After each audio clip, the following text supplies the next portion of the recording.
What do Indian scholars from Bal Gangadhar Tilak to Vinayak Damodar Savarkar say as to what the British did for Indian nationalism?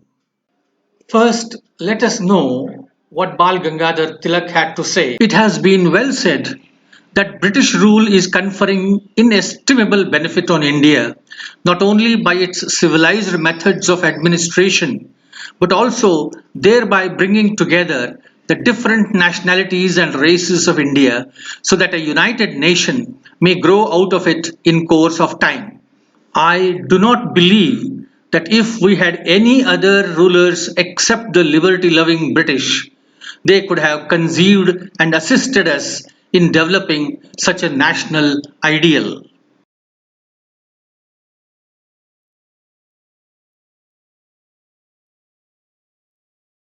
Now, let us hear what K.M. Munshi had to say. Nationalism, familiar to the modern mind, is a non religious group sentiment. It is associated with a fierce possessiveness over one's own land, however vast it may be, entertained by a people who have willed themselves into a quasi organic solidarity. Naturally, the Indian kings could not develop it because the country was too vast and the times unfavorable to the development of a non religious group sentiment of this nature. 5 more centuries had to elapse before nationalism became a force in Europe, and 200 more years had to pass before it was to become a human value in Asia.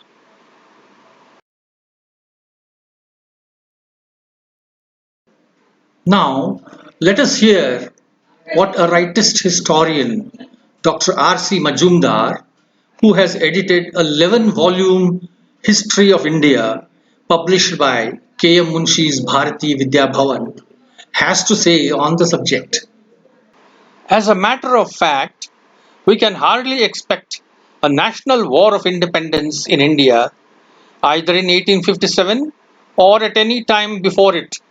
For nationalism or patriotism in the true sense was conspicuous by its absence in India till much later date.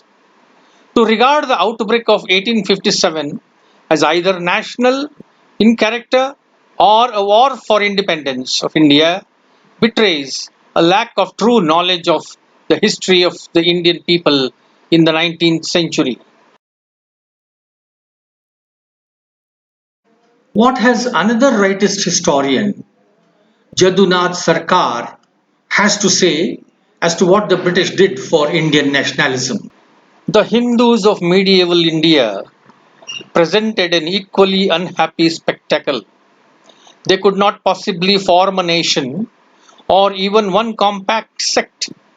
A social solidarity like that of the Mohammedans was inconceivable among a people divided into countless mutually exclusive castes with their rancorous disputes about rights to the sacred thread and the Vedic chant, access to public water supplies, besides touchability.